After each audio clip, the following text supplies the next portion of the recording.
Hey guys, Spirit of the Law here, bringing you another commentary. So I had an awesome day yesterday playing all afternoon Age of Empires, and even managed to play with some people who watched the channel, which was awesome, and this is one of those games. So one thing you might notice that's kind of weird about this map is what's with this big giant forest in the middle. And this is actually a little bit different sort of map. It's actually called a Michi. I haven't played one of these in a few years, but this is a really popular map among newer players, and it was when I was new to the game, because there really is no rushing on this map. Like, check this out. This forest goes very, very thick all the way down to both sides of the map. So this is one team, and this is me in the blue. And so this is one team, and this is another team.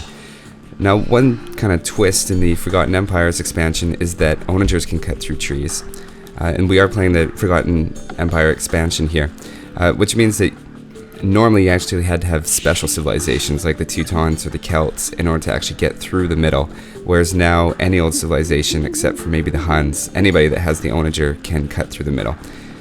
So just to give you an idea of kind of the strategy, in this you're going to do like a really big build up. So we have a 300 population limit, and in the old days, back in my day when we played it on the zone, maybe like 5 or 6 years ago,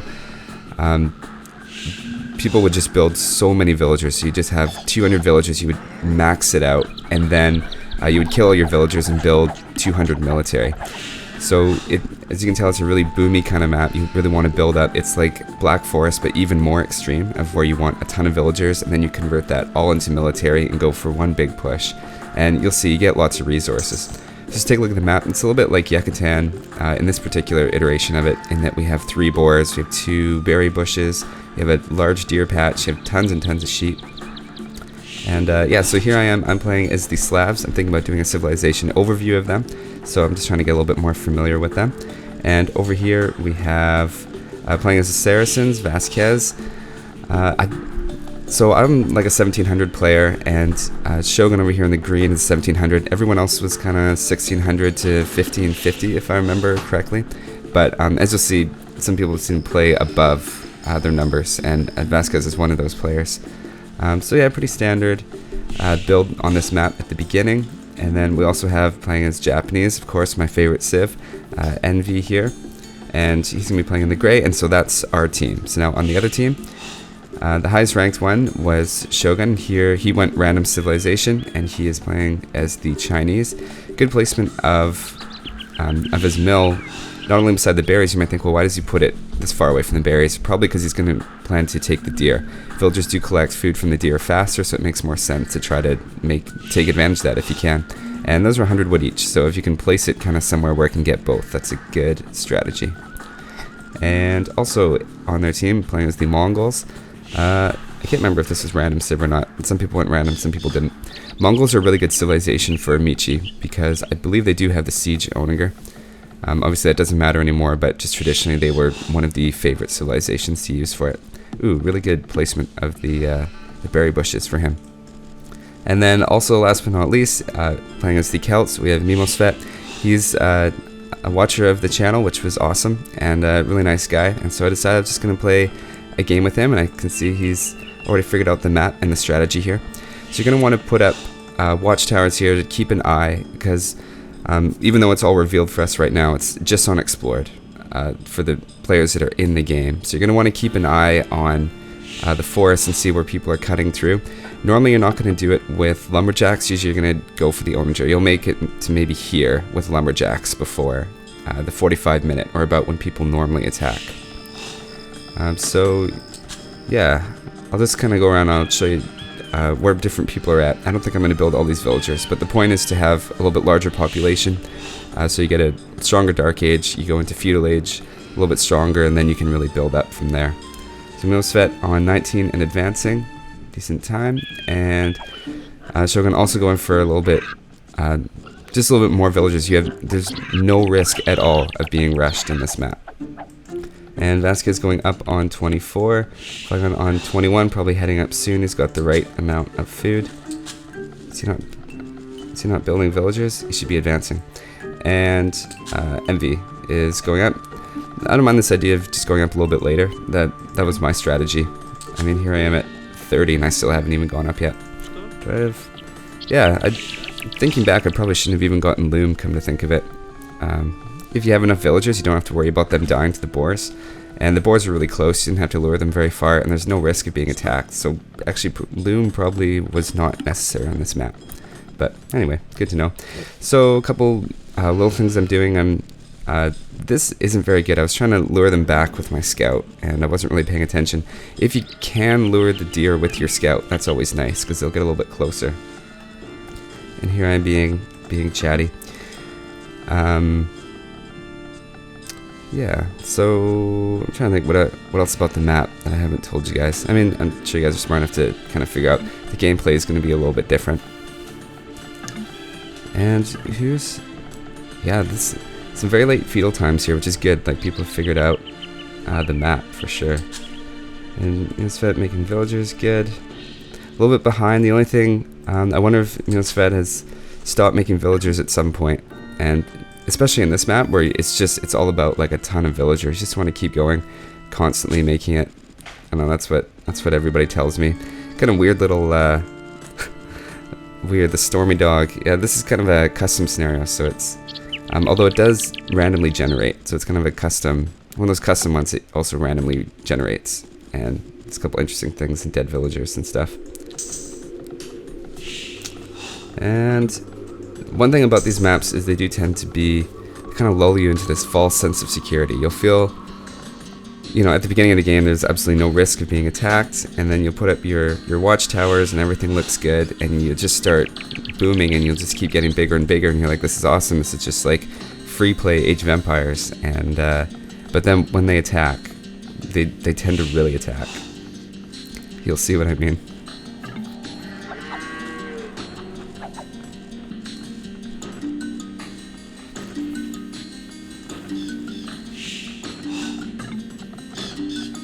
Just taking a look at different economies and different strategies that people are doing here. Very wood heavy. Oh wow, yeah. And that gets us 32. So I'm just gonna take a look at populations here. 36. And so I was making villagers pretty much constantly. Oh yeah, one thing is, and you can kind of tell, actually just as like a general thing, if people are putting their houses together like this, you can tell they're a little bit new to the game. Usually you want to use your houses, and that being said, I'm kind of doing it too. But usually you want to make your houses kind of around your town to kind of protect your town a little bit. Well, I say that, but everybody's putting them in bunches, I guess, in this map. But usually, I just kind of got the sense he was a little bit newer, and he's actually coming over from Age of Empires 3. I don't have too much experience with Age of Empires 3. For me, it's really interesting. He was saying that this game feels fast-paced, but I always find Age of Empires 3 feels very, very fast-paced to me. And the couple times I've played it, I've just been totally blown away with the pace of the game. And the whole like sending cards from home thing was really confusing, and I don't know, I just never really got into that game. And I think they kind of tinkered with like a perfect formula in this game, but that's just me. So if you guys were hoping I do some Age of Empires 3 commentaries, I don't think it's gonna happen. Sorry guys. Interesting choice to go for farms and so many on berries here without actually using these berries. Very, very interesting. So I'm just giving a couple tips here. Usually you want to start putting these up at some point and just kind of do the watchtowers and get the town watch upgrade, which normally is kind of, good players tend not to say, like, don't get the town watch upgrade, it's kind of a waste. But in this game, in this particular map I should say, you definitely want that. You want to have as much sight as possible, because the onagers don't cut through that fast. You have a couple minutes where you can see them, and by the time you get all the upgrades, like you can see out to here from that watchtower, you get a pretty good line of sight. And to see them over here as they're cutting through, you can kind of wall it up and you can build a bunch of buildings and you can see what's coming. Shogun having an interesting idea of cutting right on here. I know it doesn't really make a huge difference. Again, we can kind of see Envy might be a little bit new to the game. There's no point in building more than one watchtower here. These are going to have the same, they all have the same line of sight. There's no cumulative effect of those. And each of these does cost 10 stone, which might not sound like very much, but when you have 1, 2, 3, 4, 5, 6, 7, 8, 9, 10 of these, this is a town center right here, worth of stone. And then kind of another half town center. So I probably sent him in the wrong direction by saying build lots of town centers, or build lots of watchtowers, I should say. So I've advanced up by the first one castle. No, Vasquez and Shogun are already at castle. So let's take a look at, let's go around again. So I'm at 39, I'm in castle. And 22 minutes, that's not, you know, that's pretty soon. That's maybe a little late, if anything. And 34, which is good, and still feudal age, but just needs a little bit more gold, and he'll be going castle. Maybe a few more gold miners. In feudal age, especially on like a big build like this, you want to make sure you have a few gold miners so you don't slow down that advanced castle age. Is he ready to go otherwise? Oh no, he still needs a couple buildings. Yeah, throw down a market. A market's always a good idea on this map. Oh, I didn't see this, but he's actually got, there's the blacksmith, and right, good placement of the market. I remember that now. And Shogun on 43, and is castle. Should be putting down a couple more town centers here pretty quick, I would imagine. Okay, so he's got 3 town centers. That's good. Because you want to get as many villagers out as fast as possible. There's no need to build military right now, which I noticed that no one is doing, which is good. They've all figured out the map. And yeah, putting down a 4th town center. That's great. That might even be more than me. Yeah, I've only got 2 right now, although I should be putting down more. Yeah, there's another one and another one. So I just try to put a town center on every single group of stone, every single group of gold, just as many town centers as possible, and line them up with as many villagers. You just want to boom. And that's what's so fun about this map, is you can really focus on the economy, and then when somebody breaks through the middle, then you focus totally on military. You don't do that balance of economy and military as much with this map. One thing that makes it harder though in the Forgotten Empires expansion is that you can't just highlight a group of villagers and hold down delete and they all die instantly. You gotta, if you hold on to it, then it's very, very slow how it kills them, or you just have to run around and click on them, but it still wastes a lot of time. And on this map, it used to be really nice. Just highlight all your woodcutters and hold down delete, and you just clear 40 new 40 room for your population just all at once. It was great. I'm doing a very good job going around here. And wheelbarrow, yeah, okay, good idea. You should probably be going castle. That's probably more important than wheelbarrow, because you can get out more town centers. And once you have more town centers, also this market should probably, there's no reason not to put the market here and send a villager. Like, I know it's a long ways for the villager to walk, but having that extra distance for the trade is going to be a really good idea. There's a huge extra payback that you get, even going a little bit further in that distance. And last, of course, should be moving to Castle Age. You know, like so many resources, just stockpiling them. And should be going castle. Stop. Cancel. Go castle. It's okay. Yeah. It's just one of those finer nuanced things. I think he said this was the first time he played online, so he did a great job considering. And what else can I say about the strategy here? Not too much. I'm probably going a little bit too gold and stone intensive. So generally what I do is I build the town centers, and then I set the gather point onto the resource, and then I just go around and make sure I have a few stocked up for each, or a few villagers queued, and then I'll go through and I'll when I find I'm getting a lot of stone like this, I'll probably go through and highlight a bunch of them, have them all drop it off, and then build farms around the town center. And so then, because I find that if I already queue them right in front and then wait to build a town with them, they just end up standing around for a while. So I want to make sure, like this guy for example, this is not good, I shouldn't do this. But I didn't have a resource nearby that I could click on. Also need a town center here, gotta get that gold. Yellow doing a really good job. Taking all the relics, maybe stole one of mine, I wasn't too worried about it. I think I got 2, and I can't remember how many were over here, but he got those pretty fast. He's got 3, he's got another one coming, a 4th one coming. I don't know if he stole, maybe he just stole Grays, but anyway. What civilization? Oh, he's the Saracens. Yeah, do Saracens need a lot of gold? I guess for the Mamelukes they do. Mamelukes are very expensive. I'm not sure if most people realize this, but Saracens, their elite Mamelukes are 85 gold. That's crazy. That's crazy. And they don't seem like that overpowering of a unit. I guess when they're massed up, they're pretty good, except maybe against archers and skirmishers. But yeah, I don't know. Very expensive unit. And I'm also trying to collect them because I'm the Slavs, and in case you don't know, their unique unit. This is a Forgotten Empires expansion civilization, by the way. I probably should have mentioned that earlier. They're 80 gold for each of those. But, and I will be making some, and you can see they're a crazy unit. They're they're just like Teutonic Knights, except they're on horses, and maybe not quite as much.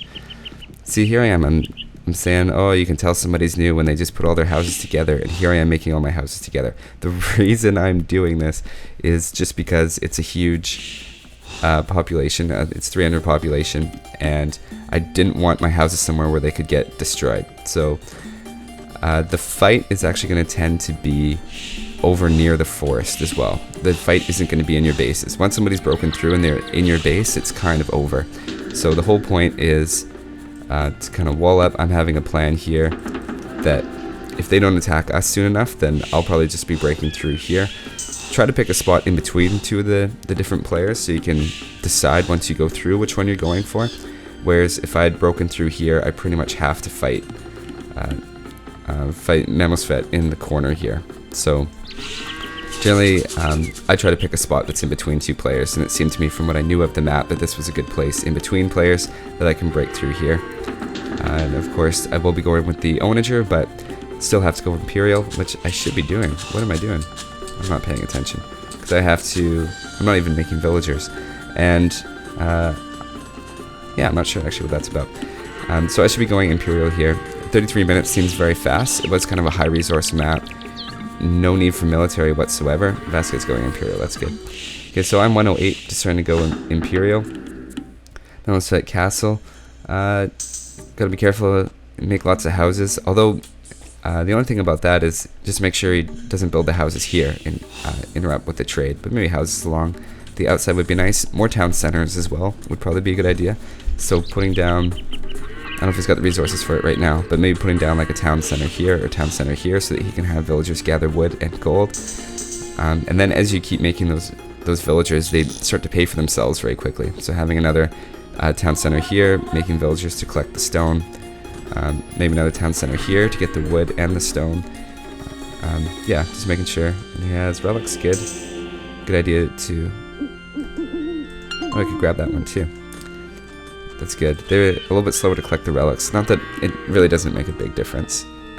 Relics are kind of, over a really, really, really long game, they'll start to add up, but a few minutes here or there doesn't matter. Could also build a new, either a new lumber camp or a town center there. And I was feeling a little bit, I don't know, risky or, yeah, a little bold. So I put a town center right beside here, which can be a little bit unfortunate. Although it can keep your villagers close. So if they start breaking through here, I have a bunch of villagers that can lay down more buildings here very quickly. Right, I said I was going to go through them. And so Shogun going Imperial with lots of extra resources. How many? 2, 3, 4, 5. No, is that just 4 town centers? Okay. Could probably actually use a little bit more. I don't know. I would have put another town center here instead of this. Maybe I build too many town centers, but I've got to be careful with the wood too. What's happening here? Oh, I think this is where he's planning to go through. Okay, that's where... Oh, I don't know, that was them Xing. Not sure. And Vasquez, good. It's a really good idea to make all your houses early, although actually put the houses right in the middle of the trade. Whoops. Yeah, so it just makes a little bit of extra stuff the trade has to go through. That being said, it already has to go through my town. What is this? Sloppy play. And, yeah, so if he'd been focusing on trying to do it, he probably could have put a new one in the middle and started have the woodcutters cutting through. Just not super, I don't know, super efficient. You should be starting to prepare here though, because I'm Imperial and Vasquez is Imperial, and the idea that one of us could cut through pretty soon, like we only need onagers, so theoretically we could probably already be cutting through. I don't know if I have, I don't think I have onager research yet, but we were playing a little bit defensive, and we probably could have been cutting through already, so maybe having a plan with a wall's a little intense, but just to have some areas with some military buildings ready. That might be what he's doing here. And a little bit behind on population here, I'm not going to lie, compared to some of the other players. On 89 right now, and could be going Imperial, kind of house at the moment. Let's see. Oh, he's got kind of a forward, I see. Yeah, this is a good idea, having a forward base as well. And, oh, lots of Crosswomen as the Mongols. That's interesting. You don't see that very often. What is the Mongols? Can they upgrade? Oh, they do upgrade to Arbless. You don't see that very often. I guess it's just not really a strength of the Mongols, so that's interesting to see that. And Envy, again, also a little bit behind on population. Good idea walling this off here. The Japanese do get fortified walls, so could even extend this wall if you wanted to and make sure he's safe. I got the sense though, like we could now see, his towers can see these villagers, and I believe my towers can now see this, so I had an idea of who was on what side, and I was a little worried about Gray, just looking at the scores. He's a little behind, and so I want to throw down a couple barracks and think some archery range, maybe a siege workshop, to make sure that I'm reinforcing him here. He does have 2 castles. This isn't the best placement, because that looks like trebuchet range, or pretty close, so it doesn't have to go too much farther before that gets hit by trebuchets, and he probably doesn't have an answer to that. Although, as Japanese, theoretically, he could have some fast-firing trebuchets, but I didn't think he would have that researched at that point. He's not even Imperial yet, at 42 minutes, unattacked, so... Excuse me. Another good idea, I think, walling off here, making sure that everything over here, if they do break through, they won't be able to get very far into our base. It's really important to protect trade in this map, and unfortunately, yeah, trade's a little high. Trade should probably be down here, but I think I'm actually trading with this one here, which can be bad, because if they get in and they're taking out your trade, suddenly your gold's gone. It takes a really long time to work that back up so that you have a decent trade route happening again. Although we do have this interesting thing happening where the trade seems to be going this way, and then afterwards it comes down the bottom. It's kind of going in a little loop, and that's kind of interesting. But yeah, you want to keep the trade protected. In fact, looking back, I probably should have built a wall here and built a wall along here, and just make sure if they get through, they can get to our town and they can fight in our town, but they can't get to the trade, because that trade has to be protected. It's just too hard to get it back in this kind of game, and with such high population, as you can tell, like, people get a lot of resources. How am I running out of wood? That's terrible. How many woodcutters do I have? I think I ended up with, yeah, 70 lumberjacks and 67 farmers.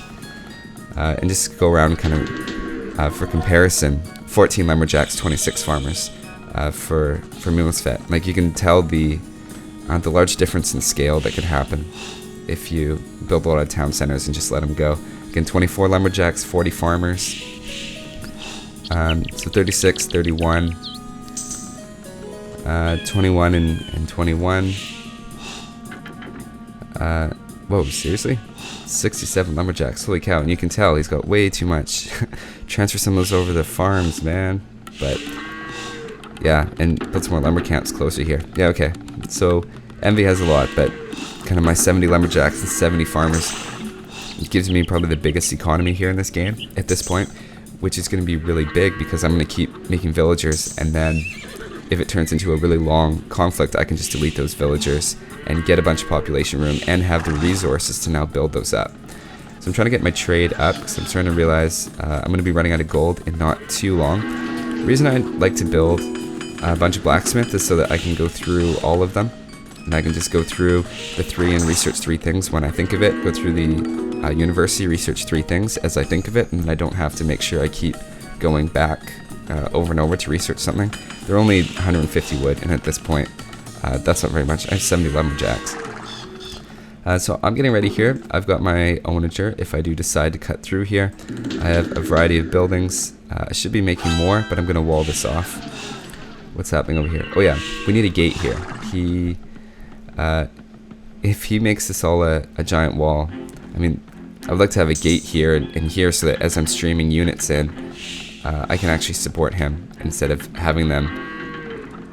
I guess they could go through this gate, but the more gates the better, because I don't want my units to be pathfinding and to start going all the way around here to try to support him up here. And this is always a bad sign when green pulls his villagers from here. Might have been because of the tower, but that's always a sign that something might be happening there pretty soon. And he is setting a trebuchet, which will take out trees, not as quickly as an onager will. And this is a really good strategy, building up a wall, having a variety of military buildings so you can just stream them in, and he probably has lots of resources by now. Yep, lots of resources and 170 population. Let's just go through. Where's everybody at? Oh, he's just taking out the castle. Yeah, not even close to... Yeah, not a perfect placement of the castle there. But that's on a... I'm not worried yet. This won't really be able to break through, so we can shoot the castle. Yeah, the castle's going down, but not much else. Yellow, good idea here, just having a wall just kind of slows them down if they do decide to try and break through. Big army happening here, cavalry archers with the Mongols. Interesting. Not sure why not the Mangadai. Castle, good idea. And I don't really have too much going on at the moment. I should probably be making more of the Boyars. I'm sure I've done all the research here already. Going with Siege Order just because bigger range, and if I do run into cavalry archers over here, that orange is going to be nice. Oh, what was I saying about that? Oh right, I was saying make a bunch of archery range and a few more barracks, like just have a wall of them, because I saw... How did I know? Somehow I knew that he was going to bring Chikudos. I must have seen that. Most fit. Still a little bit behind. Got the resources. Lay down some more town centers. That would be my only thing. I mean, idols are going to happen when you have 140 population, but making sure that you have the town centers all over the place, because they're great defense for your own units. Also, what would have been really smart is to build a wall just that extends all along here. Gotta make sure you don't restrict the trade carts, but building a wall back there would have made it impossible for us to just jump in and raid, which would have been very, very smart. 200, lots of resources. Well, that's interesting, doesn't even have all the upgrades. But, yeah, he only has, oh no, he has 2 blacksmith. And, yeah, no, that's the reason I like having 3 or 4 blacksmith. You just go through and you can make sure you get all the upgrades at once. And Vasquez, holy man, that's a lot of gold. What is he even building? Does he have military yet? Not too much. Okay, that gold will disappear, but yeah. It's one of those games, it's a long haul kind of thing. So you can hear me deleting villagers, try to free up some population. I'm at 275 right now. And I have less than 50 military units. Yeah, so I'm just letting my allies know on really good players, traditionally, the idea that the way you play it is you build tons and tons of villagers, get tons of resources. I should have more gold than this. This isn't good. But Boyars are expensive, Siege Owners are expensive, Trebuchets are expensive, I guess. And I have a lot queued up. Should probably queue that up too. And yeah, there's no way that I need 90 farmers and 60 lumberjacks. So I go through and I kill at least 20 of those farmers. And because there's nothing worse than being overpowered and losing because your military is too small, but you still have a ton of resources because you have so many villagers. And I think I probably stray on the side of making too many villagers in games. I tend to do 2/3 of the population villagers. Yeah, so this is what I thought was going to happen. They're going to have Chikunos are +6. Wow. I didn't think that there would be anything crazy going on here, so I already had skirmishers. I was already ready for the Chikunos and the Siege Onagers, which are going to be good against the Chikunos. I'm not sure why he's going skirmishers. You wouldn't use archers against Chikunos.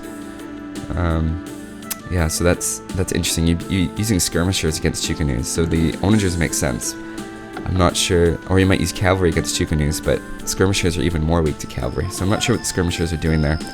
This is a good idea, having halberdiers, especially knowing that I'm the Slavs, and I do have the score lead, so thinking that, you know, there might be some, I might be supporting him over here with some bowyers. Turns out I wasn't, and probably should have built a castle. I don't know why I didn't. Wow, thinking back, I really should have done that. So here he is breaking through, and a nice little mix of different things. I think I was asking Vasquez if he had a blacksmith, because he hasn't even upgraded the range on these yet. I mean, it's 57 minutes. They're coming through. I was just like, we got no defense and no extra range. And I was just like, what's up, man? Like, upgrade those. It's really interesting. So yeah, cool mixture of different units, which is a really good idea. Those kind of stalled. It looks like they're kind of stuck on each other right now. This is what you don't want to do, which is where you reveal that you're coming through and then you stop. He should be going through because I'm getting ready at this point, I would assume. Yeah, so I'm building up a ton of skirmishers. I need more of these over here. And building siege onagers, I'm building up a wall here. If I'd been really thinking, I would have built a wall here and here, like I said. But he's just giving us an opportunity to get ready here, and we've seen what he has. Now we can prepare for exactly what he has. This is when just kind of that moment's hesitation. I mean, to be fair, we didn't know about this huge army of light cavalry yet, but we can see the general composition of his army. Excuse me. And if this had been, if you had a different unit that was easier to counter that we weren't ready for, this would have been the perfect opportunity for us to get ready for that. So let's me get this wall in. I think this wall actually ends up stopping them a little bit. One thing you'll find though is that this game does start to get a lot of lag in Michi as you go, and it wasn't too bad during the game. This is actually much laggier than it was, probably just because I'm recording. But yeah, you gotta make sure your pings are pretty good, like 300 or less if you want to play in Michi. It is kind of crazy here though. This is a pretty slow lag. Yeah, so I'm preparing a attack over here. I don't think I actually knew about those. I didn't have a watchtower here.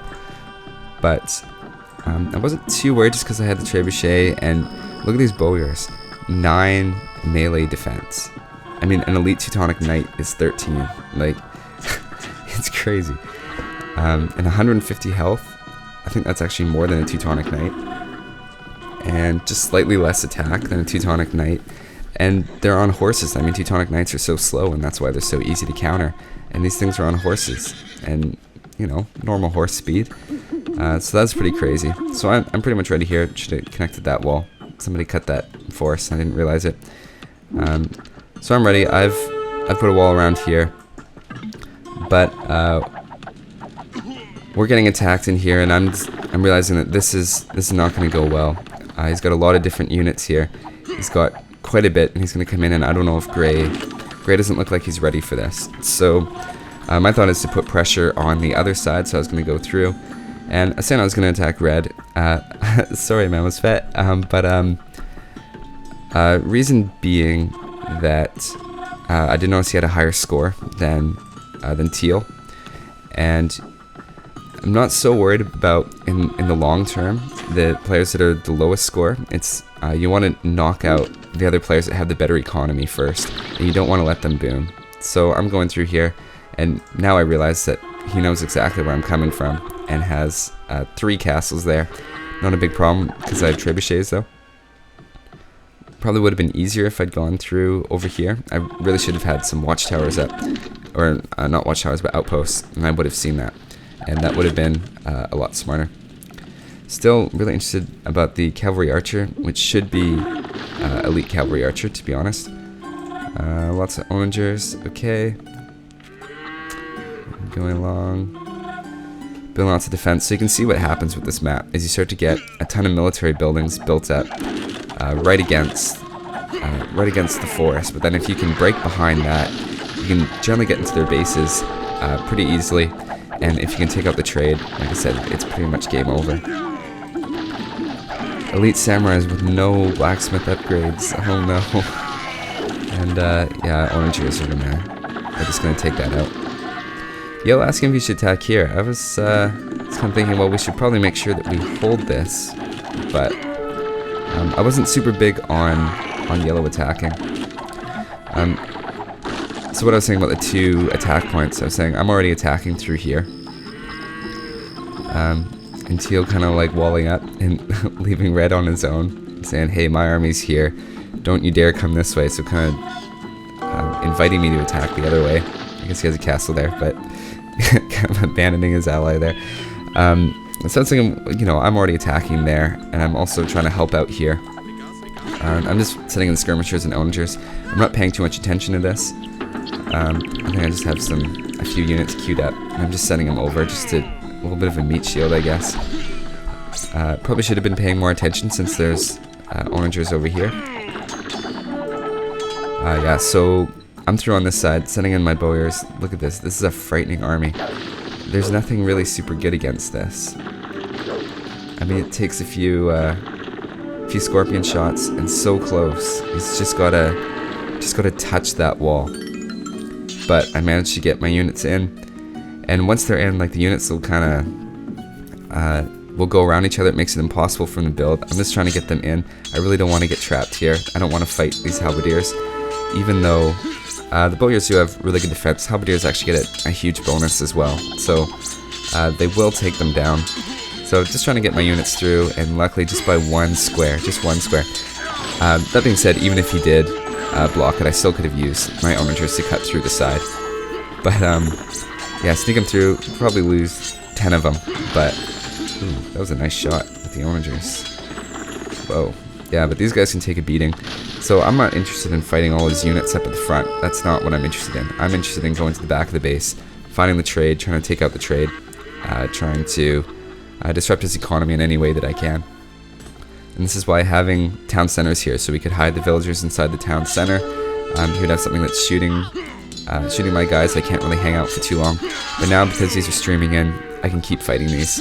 And even though the halberdier is a good deal against the bowyer, when I have a bunch of bowyers like this, they just surround him and they don't even get an attack off before they die. So I'm feeling okay in this position, and he's kind of ignoring it. He's kind of pushing forward, trying to break into my base. I don't know, I've got quite a bit here.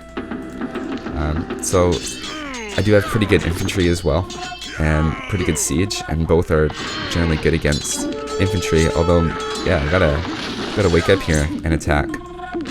On this set, I haven't even been paying attention. I haven't looked at this in 10 minutes, and somehow my line of skirmishers, yellow hasn't actually attacked yet, but somehow my skirmishers here combined with grays, basically unupgraded champions are holding this off, and he's got to push this better than this. Where is he at? Okay, yeah, I mean, he has 20,000 gold, like, and he can make 70 more units before he's pop capped. Send them in, you know what I'm saying? He's gotta push this a little bit better. If I'm still holding this off, this is giving me a chance to kind of run in with my bowyers, which were glitching out, to be honest. Like, look at this, they're not even doing anything. And I was over here just trying to make them walk, and I don't know if this is like an edge of the map or like what the thing was, but these guys were just hanging together and they weren't doing anything. So finally, when there's a couple units, but they're all just standing around, it was the weirdest thing, and they were on attack stance. Like, I couldn't figure it out, so I kept moving them around so that they would actually do what they were supposed to do. It's really weird.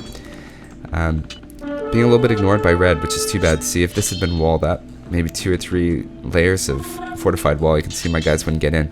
That being said, they're glitching out pretty bad.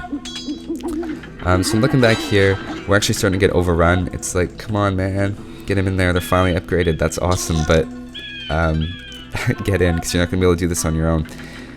So he's breaking through. Again, he's doing that same thing. He's going a little bit too slow. They obviously know about this whole thing. They can see it. The sneak attack part of this is gone now. Or maybe they just didn't notice, who knows. But, well, they definitely noticed now that he shot them. But, yeah, I don't think this was necessary. I think it's more important to hold on to these. Whereas now, similar idea to me, so I'm in here raiding their trade. If I can get my units to actually respond properly. I'm holding over here, so things are good on my end, except now we have green down here.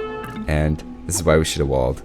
So now I'm saying to Vasquez, like, never mind these units that you didn't send yet. We don't actually need them up here so much. We need them down in the trade. And I don't know if he's just been booming a little bit too much, but it's not really in this game yet. And here he is. He's like max population, same as me. And where's Dirk Shogun? Yeah. So we're all pretty much max population. Minusfet, to be fair, he's been raided quite a bit back here with bowyers, which are pretty intense.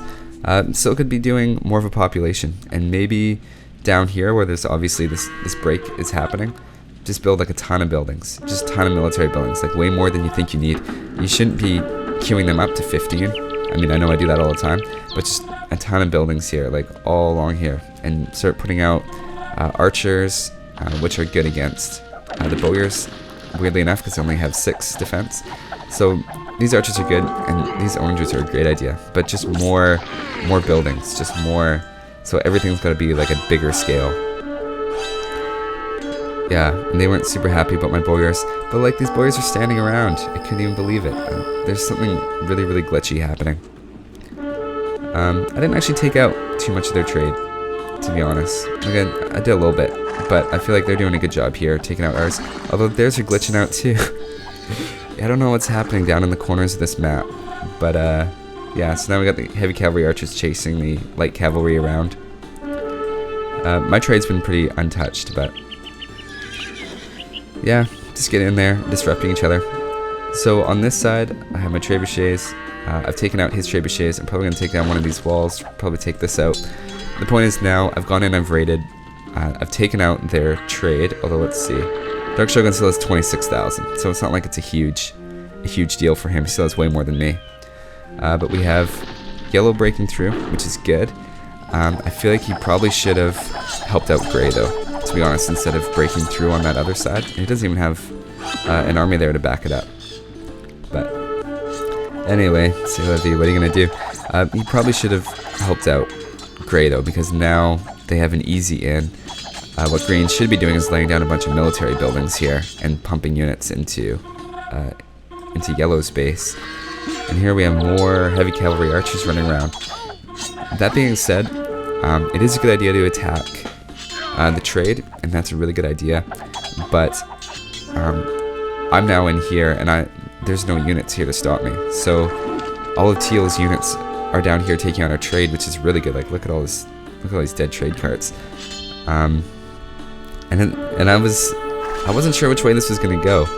I was saying I thought we had this in the bag, but we're losing trade, and if that's completely gone for us, and here he is destroying all my houses, really, really, really good idea, because now I might get housed, which would slow down my military production. Also getting attacked over here, probably have to yeah, get rid of all my farmers. So I don't have a whole lot back there. That being said, I am pushing forward here, and you're kind of going for like a psychological victory, because to actually go until somebody's out of resources would take a really long time. You want to get somebody to the point they don't feel like they can come back. And I was kind of feeling like we were feeling the heat with our trade, but I did also manage to take out a lot of their trade in the back, so I was thinking they might be feeling it as well. This is a really good idea. I'm actually going to get housed in a minute. And I didn't have anything to send back there. Like, I'm pretty much capped. And here's Teal, still taking these out. I think I queued up a few more at some point to try and get it back, but it takes a really, really long time. So yellow doing a good job. I'm actually starting to send some units in again. I realize, you know, gray's basically dead, and we've kind of ignored that fact. So I'm moving forward on the side. I have a couple of different units. What I feel is a good unit composition. I have lots of trebuchets, so the point to that being that you can take stuff down very, very quickly. And the bowyers are just crazy, and although very expensive. And so here come the Mongols. Now I don't actually have a super good answer to this because I don't have a lot of skirmishers, and bowyers aren't actually good against this. But I do have the onagers, which bring them down. Yeah, so the onagers, I do bring them back at some point, and those are going to make pretty quick work of this. Oh, I did have some skirmishers. There you go. I didn't even remember. So if you're not paying attention, onagers can really take out your cavalry archers really fast, especially if you clump them up like this. And yeah, although you can take out your own guys if you're not careful, but that took out a lot of cavalry archers very, very fast. Thought I drove him off. I was just leaving, and then he actually comes back. So, oh, and here I go. I actually did send some units down here to protect trade. You know, a wall would have done the same thing, but he's actually running around my base. I didn't even realize it. I didn't even. At some point, I rang the bell here, but I'd kind of had enough resources I didn't care, and he was actually kind of helping me out by destroying my villagers at that point. Because my problem was population limit. It wasn't resources. I can make units for the next 30 minutes. I'm not too worried about that. Yeah, I think he finally let me know. I don't know who did that X. That might have been me saying, hey, does somebody mind just like sending me a couple units to help me out here. But yeah, still making military, still pushing. Have my big, just getting everything together. I'm trying to make a push into red. Milos is kind of like lots of resources, but kind of running out of space in military buildings. So sometimes it can be better to actually take out military buildings than it can to actually take out economy. Because at this point, like, who cares about economy? The thing is just what buildings are there. And, you know, he's got these 3 that are totally lined up, but this is why, in a way, you want to have a ton of buildings. Because he could afford 2,000 wood right now to build a ton of barracks and a ton of archery ranges, and then he could be spending this to get out archers and get out halberdiers and get out champions. There's just no buildings there that were already made, and that was a really bad idea. I just killed all of my guys. Whoops. And but at this point, I was okay trading mine for his because I felt like I destroyed a lot of his military buildings. And good idea to build some more houses and have some more onagers coming out. Good idea to try and rebuild here, actually. And because you just want to hold on to give your team a chance. And crazy gold, so much gold, man, spend that gold. So just with trash, I've been able to, streaming in trash from right here, with obviously help from yellow, we've been able to retake this area. Trades back up, of course, those are still running around. Still getting a little bit of a push up here, but at this point, it's really starting to shift now into our favor. Even though they did take out trade, and I was saying, like, if you take out trade, it's kind of over, but for us, it's just all those production buildings and all that map area, I guess, that we have. I feel like that's starting to make a difference. And it's still glitching out. I have to figure out what's going on with that. If that's just a Forgotten Empires glitch. Yeah, I don't know. That's weird. It seemed like it was happening for him as well. I should probably just take out this market at some point, to be honest. I think I do. I'm basically pushing through, getting a little bit of resistance from here, but if I'm smart, I'll just give him a shot with the onager. Just one. Just need one. Shoot. Just one shot with the onager. Okay, maybe I didn't do that. Well, this is a really good idea of him. He's just putting the cavalry archers here, and he's getting so many free shots. I'm not even paying attention to this. I feel like I have to. I can't lose that many units and not notice. Just one shot. That's all it'll take.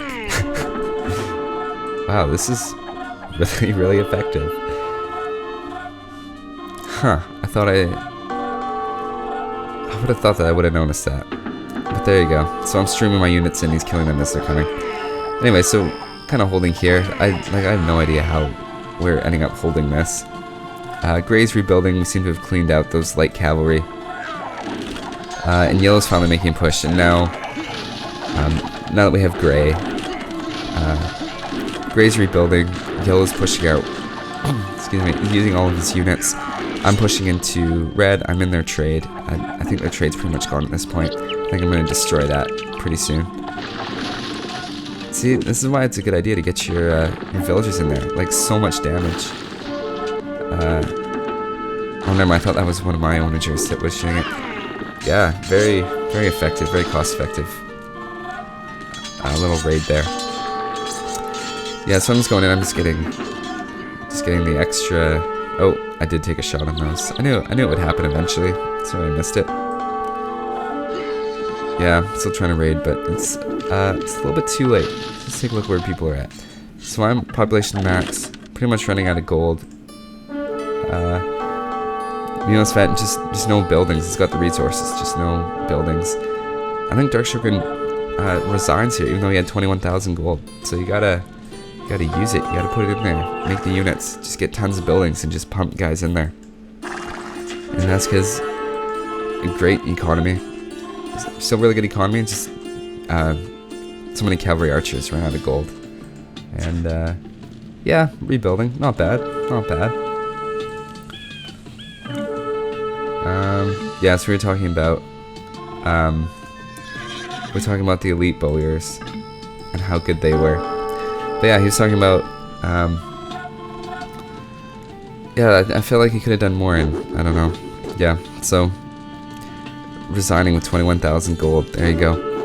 And it was a good game. I always enjoy. Michi's is my first one I played in a really long time. And I just like that different sort of strategy angle that it gives you, which is a lot of fun. And I think the last player resigns here in a sec. And so that's the end of that game. So let's take a look at these.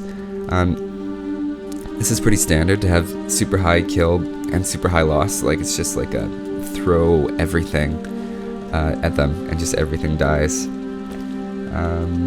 Yeah. And largest army.